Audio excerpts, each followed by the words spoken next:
दोस्तों नमस्कार। Second world war के बाद की एक नई परिस्थिति शायद 21वीं सदी में मौजूदा वक्त में बनी है। सामरिक युद्ध भी हो रहा है और आर्थिक युद्ध का ऐलान भी होने वाला है। दुनिया की तीन महाशक्तियां आपस में टकराने की परिस्थिति में खुद को खड़ा कर चुकी है। सामरिक युद्ध रूस और यूक्रेन के बीच, जहां पर एक तरफ रूस है तो दूसरी तरफ नाटो की अगुवाई करता हुआ अमेरिका है। और अमेरिका आर्थिक प्रतिबंध के मद्देनजर दुनिया के तमाम देशों के सामने यही प्रस्ताव रख रहा है, रूस का साथ ना दें। यह प्रस्ताव उसने भारत के सामने भी रखा, लेकिन भारत की अपनी आर्थिक परिस्थितियां हैं, उसके अपने पुराने संबंध रूस के साथ हैं, इसीलिए उसने तटस्थ नीति को अपनाया। अमेरिका विरोध कर नहीं सका। लेकिन बिल्कुल नई परिस्थिति अब क्वाड में बन रही है। क्वाड कल बैठक होने वाली है टोक्यो यानी जापान में। 4 देश इसमें शरीक हैं, अमेरिका, जापान, ऑस्ट्रेलिया और भारत। और इस क्वाड की बैठक का महत्व यह है कि इंडो पैसिफिक रीजन में चीन की घेराबंदी किस तरीके से की जाए। चीन जिस तरीके से आर्थिक विस्तार कर रहा है और कूटनीति के आश्रय इस पूरे इंडो पैसिफिक रीजन में वह सामरिक परिस्थितियों को भी अपने अनुकूल खड़ा कर रहा है, उसको रोका कैसे जाए। अमेरिका वहां से चलकर एशिया आया है और एशियाई देशों के साथ नए संबंधों का ऐलान करते हुए चीन की इस घेराबंदी में वह सेंध लगाना चाहता है। यानी सामरिक युद्ध को लेकर रूस के खिलाफ कौन कौन खड़ा है और कल की क्वाड की बैठक के बाद अमेरिका की नई इकोनॉमिक वार की मुनादी के बाद कौन कहां पर खड़ा है, यह भी तय होना है। और भारत शायद इसके केंद्र में है। इंडो पैसिफिक रीजन को लेकर भारत की संवेदनशीलता अपनी आर्थिक परिस्थितियों के मद्देनजर शुरू से ही इस बात को लेकर रही है कि भारत के लिए व्यापारिक रास्ता खुलना चाहिए। दुनिया के तमाम देश चाहे टकराते हो, लेकिन भारत अपनी आर्थिक परिस्थितियों से समझौता नहीं कर सकता है। शायद इसीलिए क्वाड की बैठक कई मायनों में बहुत महत्वपूर्ण हो चली है। क्वाड के देशों में 3 देश ऐसे हैं जो रशिया के खिलाफ हैं, अमेरिका, जापान और ऑस्ट्रेलिया। भारत की तटस्थ नीति है।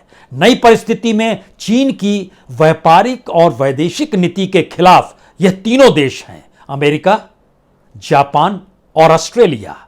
भारत खामोशी बरते रहा है, लेकिन अब इंडो पैसिफिक रीजन का सवाल है। पहले यह समझ लीजिए कि इस पूरी प्रक्रिया के भीतर में जब टकराव हो रहा है तो कौन कौन से देश इस क्वाड बैठक के मद्देनजर इसके दायरे में आते हैं, इस इंडो पैसिफिक रीजन के दायरे में आते हैं। यह वो पूरा का पूरा इलाका है जो दुनिया के मानचित्र पर आप देखते हैं, भारत यहां पर खड़ा है। उसमें एक तरफ अगर आप देखेंगे जो देश आ रहे हैं समुद्री तट से सटे हुए हैं, उसमें भारत के अलावे पाकिस्तान है, ईरान है, ओमान है, सऊदी अरब है, यमन है, सोमालिया है, केनिया है, तंजानिया है, मोजाम्बिक है, मेडागास्कर है, इधर श्रीलंका है, मालदीव है, सेशल्स हैं। या फिर इस तरफ जब आप आते हैं तो यहां आपको चीन है, म्यांमार है, थाईलैंड है, वियतनाम है, मलेशिया है, फिलीपींस है, इंडोनेशिया है, ऑस्ट्रेलिया है, न्यूजीलैंड है, Taiwan, Hong Kong, Saudi Korea, Japan, सब इस दायरे में आते हैं। और इसी को लेकर free and open Indian Pacific होना चाहिए। इसके दायरे में ईस्ट चाइना सी भी आता है, जहां पर जापान, सऊदी कोरिया, शंघाई का जिक्र है जो ईस्ट है, और साउथ चाइना सी जो है यहां पर Vietnam, Cambodia, Philippines, Taiwan, Hong Kong, यह भी इस दृष्टि से महत्वपूर्ण है। यानी बिल्कुल एक नई सोच है और इसीलिए शायद इसके मद्देनजर यह कल की बैठक बड़ी महत्वपूर्ण हो चली है। इस बैठक की शुरुआत से ठीक पहले ऐलान अमेरिका ने किया कि हम इंडो पैसिफिक इकोनॉमिक फोरम बना रहे हैं। इसका ऐलान करते हुए उन्होंने 13 देशों को साथ रखा, लेकिन इसके ठीक समानांतर अमेरिका के दृष्टिकोण को पहले समझिए, उसकी क्या महत्ता इस इलाके को लेकर है। अमेरिका इस पूरे की व्यापारिक गतिविधियों के साथ अपनी इकोनॉमी को भी ठीक करना चाहता है। भारत के लिए भी इस पूरे इलाके में सारी चीजें ओपन और फ्री हो जाए, आर्थिक परिस्थितियों के लिए पहली जरूरत है। जापान भी कहीं ना कहीं टकरा रहा है, उसकी अपनी सीमा जो ईस्ट सी की तरफ है उसको लेकर, ईस्ट चाइना सी की तरफ है उसको लेकर टकराव है। ऑस्ट्रेलिया भी लगातार टकरा रहा है। क्वाड के समानांतर ऑक्स जो बनाया गया उसमें ऑस्ट्रेलिया को अमेरिका और यूनाइटेड किंगडम ने साथ ले लिया। न्यूक्लियर सबमरीन तक उसे दे दिया। यानी टकराव की परिस्थिति दो स्थिति में लाकर नए तरीके से व्याख्यात कर रही है। सामरिक युद्ध चाहे रूस और चाइना के बीच हो रहा हो, लेकिन इस पूरे इलाके में सामरिक घेराबंदी को लेकर ऑस्ट्रेलिया और अमेरिका की आपसी सहमति है। लेकिन भारत अपने तौर पर व्यापारिक और आर्थिक दृष्टिकोण से इसे अपने अनुकूल देखना समझना चाहता है, और शायद इसीलिए सहमति, असहमति और तटस्थ नीति या किसी के साथ खड़े होने की परिस्थिति के भीतर के कई पेंच जो हैं, पहले इसको भी समझ लीजिए। अमेरिका ने जो आज ऐलान किया IPEF यानी इंडो पैसिफिक इकोनॉमिक फोरम का जो ऐलान किया, उसमें 13 देश हैं। इन 13 देशों में ये 4 देश तो हैं, यानी अमेरिका, ऑस्ट्रेलिया, भारत और जापान। इसके अलावा दक्षिण Korea, Malaysia, New Zealand, Singapore, Philippines, Thailand, Vietnam, Brunei, ये सारे देश उसमें आते हैं। इनकी GDP बड़ी महत्वपूर्ण है, दुनिया की कुल GDP का 40% इसमें आता है। लेकिन ध्यान दीजिए, इसके ठीक पहले रिकैप एक बना था। रिकैप का मतलब है रीजनल कॉम्प्रहेंसिव इकोनॉमिक पार्टनरशिप, और भारत और अमेरिका इसमें नहीं है, लेकिन इस 13 देशों में से बाकी 11 देश इसमें शामिल हैं, और इसमें चीन भी शामिल है। यानी एक सर्किल वो है, एक दूसरा सर्किल रिकैप के तौर पर मौजूद है, और दुनिया का सबसे बड़े ट्रेड ब्लॉक के तौर पर इसी को देखा जाता है, रिकैप को। सवाल है कि रिकैप और IPEF जो अमेरिका बना रहा है, दोनों के बीच में जब 11 देश एक समान हैं और एक तरफ चीन है और दूसरी तरफ अमेरिका और भारत है, टकराव की नई परिस्थिति। तीसरी परिस्थिति इसके ठीक समानांतर एक और बनती है, क्योंकि उससे पहले आप चले जाइएगा तो एक CPTPP बना था, न्यूजीलैंड ने उसको क्रिएट किया था अपने तौर पर, और उसमें भी 7 देश शामिल हैं जो कि इस अमेरिकी नई इकोनॉमिक फोरम में शामिल हैं। यानी Japan, Brunei, Malaysia, Singapore, Vietnam, Australia, New Zealand, ये सभी इसमें शामिल हैं।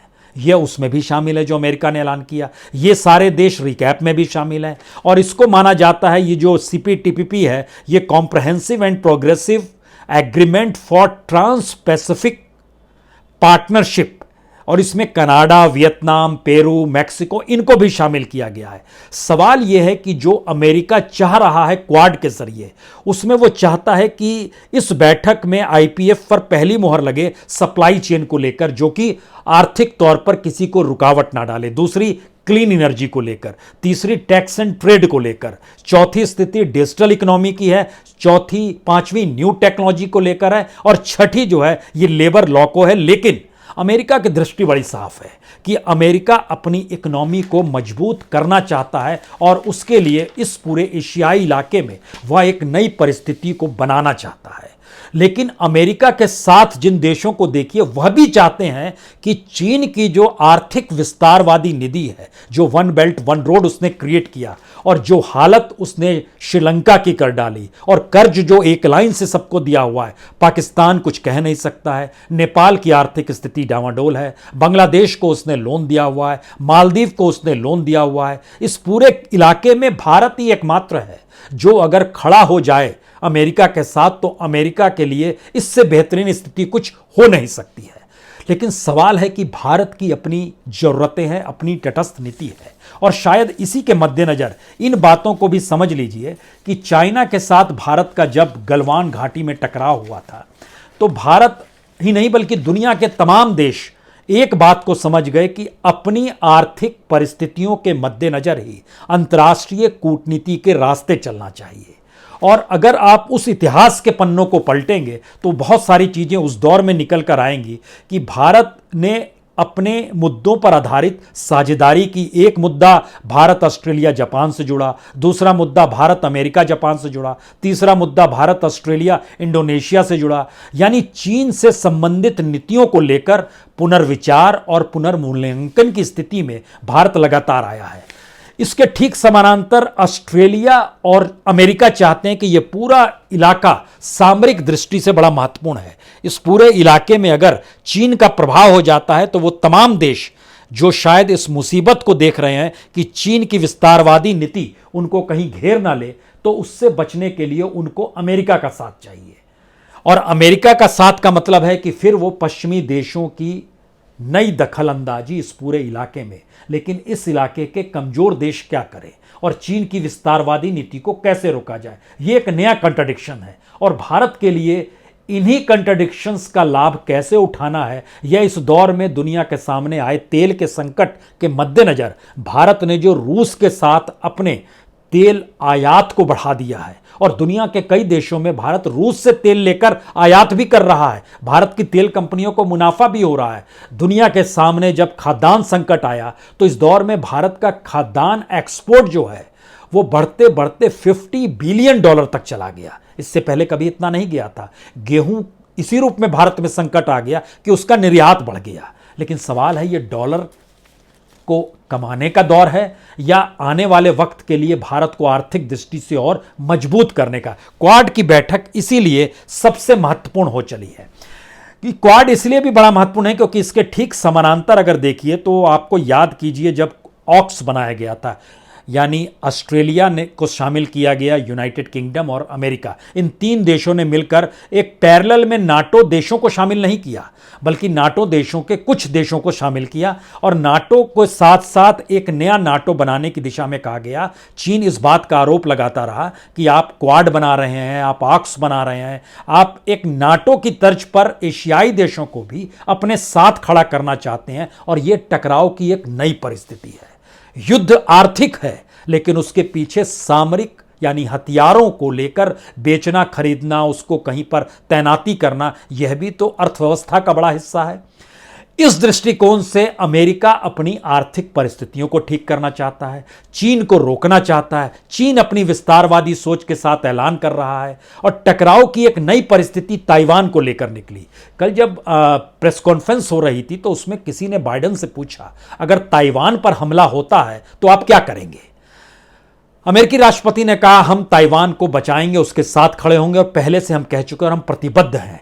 एक सेकंड नहीं लगा, चीन ने तुरंत रिएक्ट किया कि अमेरिका ये गलती ना करे, वह हमारी संप्रभुता का इलाके के दायरे में आता है। यानी ताइवान को, हांगकांग को चीन अपना मानता है। और जिन देशों को देखिए शामिल नहीं किया गया, उसमें जो खास तौर से कंबोडिया और लाओस हैं, उसको भी नहीं शामिल किया अमेरिका ने इस इंडो पैसिफिक इकोनॉमिक फ्रेमवर्क में। उसका कहना था ये चीन के साथ खड़े हैं। तो ये एक दोहरी परिस्थिति भी है ताइवान को लेकर। एक तरफ उनको आप फ्रेमवर्क में शामिल नहीं करते हैं, दूसरी तरफ हमले हो जाएं तो बचाने के लिए आप ऐलान भी कर देते हैं। बहरहाल उस ऑक्स के साथ यह भी हुआ कि ब्रिटेन ने ऑस्ट्रेलिया को न्यूक्लियर सबमरीन टेक्नोलॉजी ट्रांसफर कर दी।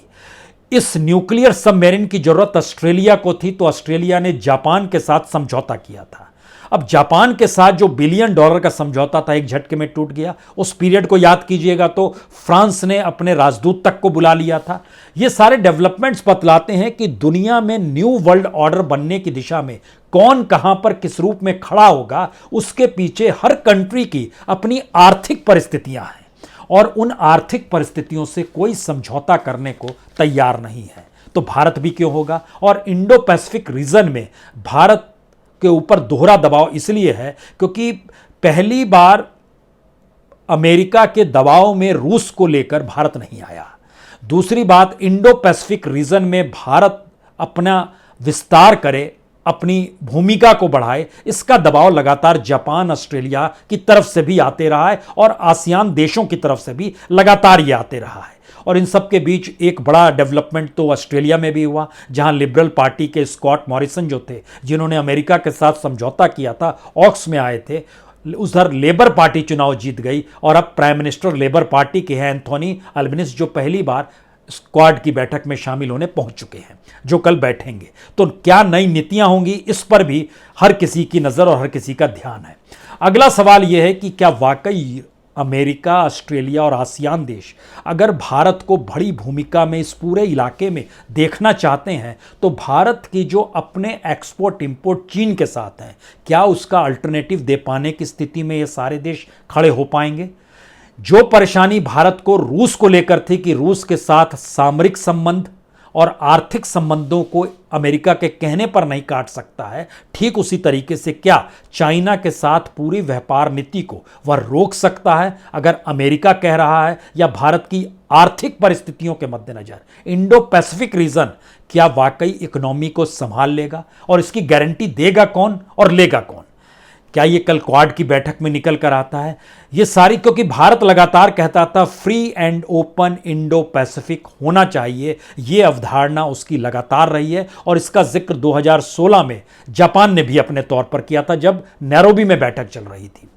और ध्यान दीजिए, तो अमेरिका भी इस पूरे इलाके को समझता है, उसकी संवेदनशीलता भी अपने लिए इसलिए है क्योंकि उसने इससे पहले नाम दिया हुआ था यूएस पैसिफिक कमांड, उसने बदल कर इंडो पैसिफिक कमांड नाम कर दिया। अमेरिका भी जानता है कि इंडो पैसिफिक करने से उसको क्या क्या लाभ हो सकते हैं। इतना ही नहीं, बल्कि यूरोपीय यूनियन ने भी अपने विदेश नीति जो बनाई हुई है उसके स्वरूप में इंडो पैसिफिक शब्दावली को लेकर कुछ बदलाव भी कर दिए। यानी इंडो पैसिफिक रीजन दुनिया में व्यापार और आर्थिक गतिविधियों के लिए सबसे महत्वपूर्ण इलाका है, जिस पर चीन का कब्जा ना हो। अमेरिका इसीलिए चलकर टोक्यो पहुंचा है और क्वाड की बैठक में वह उन्हीं प्रस्ताव को रख रहा है। लेकिन इसके ठीक समानांतर जो आसियान देश और भारत है, वो उसके सामने मजबूरी या मुश्किल यह है कि क्या वाकई एक झटके में वह वेस्टर्न कंट्रीज के साथ खड़ा होकर अपनी आर्थिक परिस्थितियों को संभाल सकते हैं। ये संकट भारत के सामने कहीं ज्यादा बड़ा है।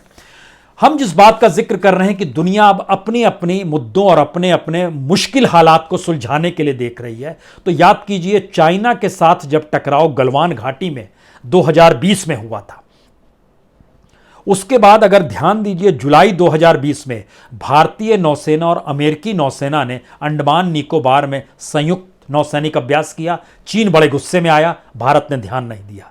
जून 2020 में, उससे ठीक एक महीने पहले, ऑस्ट्रेलिया के साथ लॉजिस्टिक शेयरिंग समझौता किया, चीन गुस्से में आया। सितंबर 2020 में जापान के साथ म्यूचुअल लॉजिस्टिक शेयरिंग समझौता हुआ। इसको लेकर अलग अलग सवाल दुनिया के अलग अलग देशों ने उठाए, चीन ने भी उठाए। अक्टूबर 2020 में अमेरिका के साथ बेसिक एक्सचेंज कॉरपोरेशन एग्रीमेंट को अंतिम रूप दिया गया, जो कि बहुत दिनों से लटका हुआ था। चीन का इसको लेकर भी विरोध था। और नवंबर 2020 में ऑस्ट्रेलिया ने भारत, जापान, अमेरिका के साथ मालाबार अभ्यास में हिस्सा लिया। यानी ये चारों देश एक साथ मालाबार अभ्यास में नजर आए थे, जो क्वाड में शरीक हैं। यानी 2007 के बाद 13 बरस के बाद 2020 में पहली बार नजर आए थे। सवाल सबसे बड़ा भारत के लिए यह है कि भारत चीन पर आर्थिक निर्भरता को कम करना चाहता है और इसीलिए वह हिंद प्रशांत क्षेत्र में जो इंडो पैसिफिक रीजन है, इन मुल्कों के साथ जो अलग अलग, उसके लिए एक वैकल्पिक अल्टरनेटिव सप्लाई चेन चाहता है और खुद का वह एक इकोनॉमिक ढांचा खड़ा करना चाहता है। क्या इसमें कोई मदद मिलेगी उसके इस समझौते के साथ जो अमेरिका करना चाहता है, उससे मिल पाएगी या नहीं मिल पाएगी, इसका इंतजार कल करना होगा। अब इसके ठीक पैरेलल में आइए तो अमेरिका ने नाटो खड़ा किया, उसके बाद क्वाड खड़ा किया और उसके बाद ऑक्स खड़ा किया। इन तीनों में लीड करता हुआ अमेरिका है और बाकी तमाम देश जो उसके साथ खड़े हैं वो जानते हैं कि अमेरिका की ताकत के साथ खड़े होने से क्या क्या लाभ है। लेकिन अपनी क्षेत्रीय और भूगोलीय परिस्थितियों को अगर भारत भी समझ रहा है तो उसके सामने दो संकट बहुत साफ हैं। अगर वह रशिया का विरोध करता तो भारत को नुकसान उठाना पड़ता। अमेरिका के विरोध में पहली बार भारत नहीं आया, जो चाहता था अमेरिका। नई परिस्थिति आर्थिक इकोनॉमिक वार को लेकर बन रही है तो यह सामरिक युद्ध से कहीं ज्यादा खतरनाक होती है, क्योंकि किसी भी देश की इकोनॉमी और करेंसी अगर उस देश की सत्ता से हाथ से निकल जाए तो वो सत्ता में नहीं रह सकती है। यह एक फैक्ट है। सामरिक युद्ध में लोगों की भावनाएं कमजोर देश के साथ जुड़ जा सकती है, लेकिन आर्थिक खोखलापन जो श्रीलंका में नजर आ रहा है, जिसके संकट में पाकिस्तान फंस चुका है, बांग्लादेश में नजर आ रहा है, नेपाल में नजर आ रहा है और दुनिया के कई देशों के सामने एक जो नया संकट है, उसमें बार्गेनिंग महत्व होती है। आर्थिक परिस्थितियों में सत्ता के उलट पुलट होता है, लेकिन सामरिक युद्ध में लोग एक दूसरे का साथ दे देते हैं, लेकिन आर्थिक परिस्थितियों में समझौते ज्यादा कमाई करने के होते हैं। भारत की करेंसी कमजोर हुई तो दुनिया की डॉलर के देशों को कमाने वाले ने भारत के साथ, वहां के शेयर बाजार हैं भारत के, या कई कंपनियों को, या भारत में इन्वेस्टमेंट है, उसको बढ़ाया कि ज्यादा कमाई हो सके। इन परिस्थितियों में अमेरिका का जो भी दबाव रहा है वो भारत की तटस्थ नीति को लेकर रहा है। लेकिन सवाल है कि जापान, यूरोप, ऑस्ट्रेलिया और अमेरिका भारत के लिए अल्टरनेटिव इकोनॉमिक सिचुएशन को भारत के अनुकूल खड़ा करने में कितना मदद करेंगे, जबकि इनको खुद सामरिक और आर्थिक दोनों दृष्टिकोण से चीन से भी लड़ना है और रशिया से भी लड़ना है। और इन तीनों परिस्थिति के बीच में चीन और रशिया इतने नज़दीक है और इनके साथ खड़े देशों की कतार को देखिए तो ईरान भी इनके साथ खड़ा है, टर्की भी इनके साथ खड़ा है, पाकिस्तान भी इनके साथ खड़ा है। भारत ही एकमात्र देश है जो एक चेक एंड बैलेंस की परिस्थितियों में दुनिया के सामने खुद को रखे हुए है। तो क्वाड की बैठक में भारत की भूमिका सबसे अहम हो जाती है।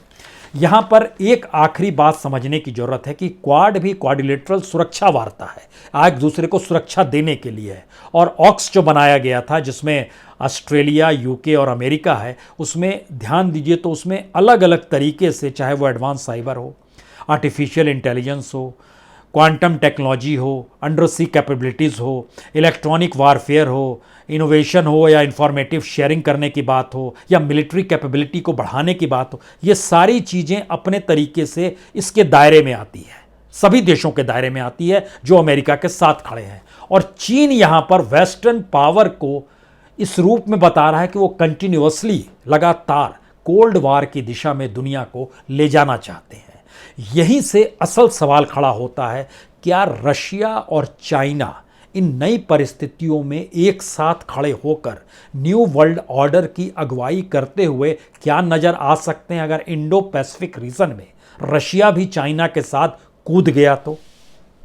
और दूसरी परिस्थिति है कि क्या वाकई अमेरिका इस एशियाई क्षेत्र में जो इंडो पैसिफिक रीजन है, इस इलाके में अगर यहाँ के आसियान देशों के साथ मिलकर कोई बड़ा समझौता पर ठप्पा लगवा देता है और अपने साथ कर लेता है, तो क्या चीन के जो आर्थिक विस्तार नीति है वो रुक जाएगी? या फिर चीन जो सामरिक तौर पर भी दुनिया के सामने एक ताकतवर देश के तौर पर है, युद्ध की नई परिस्थिति में एक नया त्रिकोण बनेगा जिसमें एक तरफ नाटो की अगुवाई करता हुआ अमेरिका है, उस नाटो के साथ इधर ऑस्ट्रेलिया और आसियान देश भी खड़े हो गए हैं, और दूसरी तरफ रशिया, चाइना और उसके साथ खड़े देशों की कतार है। क्या ये एक नई परिस्थिति को डेवलप कर रही है? ये हो सकता है, क्योंकि इन सारी चीज़ों के बीच में तीन चीज़ों पर ध्यान देना होगा जो खास तौर से इंडो पैसिफिक रीजन के मद्देनज़र सबसे महत्वपूर्ण है। अल्टरनेटिव व्यवस्था के मद्देनज़र अभी सिर्फ निगरानी को कहीं ज़्यादा मजबूत बनाने के दृष्टिकोण से इस क्वाड बैठक को देखा जा रहा है कि निगरानी किस पर, तो चीन पर। चीन सबसे ज़्यादा भारत प्रशांत क्षेत्र में अवैध तरीके से मछली मारता है। भारत को इस पर भी आपत्ति है, दुनिया के कई देशों को इस पर आपत्ति है। जहाँ जहाँ इस इंडो पैसिफिक समुद्र का हिस्सा जिन जिन क्षेत्रों को छूता है, जिन जिन देशों को छूता है, उनको ये डर है कि लगातार चीन अपनी सामरिक स्थिति को मजबूत कर रहा है। यानी चाहे अनचाहे रूस और यूक्रेन युद्ध के ठीक समानांतर इकोनॉमिक वार की नई परिस्थिति सामरिक दृष्टिकोण से इस पूरे इलाके को एक नए युद्ध क्षेत्र में तब्दील कर दे रही है। भारत किसी के साथ खड़ा हुआ नहीं है और कल की बैठक इसी मामले में बड़ी महत्वपूर्ण है कि भारत उस इकोनॉमिक प्रोजेक्ट को लेकर जिसे अमेरिका इस पूरे इलाके में इंप्लीमेंट कराना चाहता है, उस पर भारत की क्या राय होगी, पहली बात। दूसरी बात, अगर अमेरिका यहाँ पर सफल हो जाता है तो चीन इसके बाद कौन सा कदम उठाएगा? और तीसरी बात, रशिया जब लगातार नाटो और अमेरिका को चेतावनी भी दे रहा है और दुनिया के कई देश जो रशिया और यूक्रेन से सटे हुए वो नाटो की दिशा में खुद को फिनलैंड जैसे ले जाना चाहता है, तो क्या एक नई विश्व व्यवस्था के तहत टकराव की नई स्थिति रूस यूक्रेन युद्ध के ठीक समानांतर खड़ी हो जाएगी? इंतजार करते हैं कल की बैठक का, जो वाकई बहुत महत्वपूर्ण है, क्योंकि यकीनन सेकेंड वर्ल्ड वार के बाद ऐसी स्थिति दुनिया में कभी नहीं बनी थी और पहली बार दुनिया सामरिक युद्ध के साथ साथ आर्थिक युद्ध यानी इकोनॉमिक वार क्या होता है महाशक्तियों के बीच, यह भी देखेगी। बहुत बहुत शुक्रिया, बहुत बहुत शुक्रिया।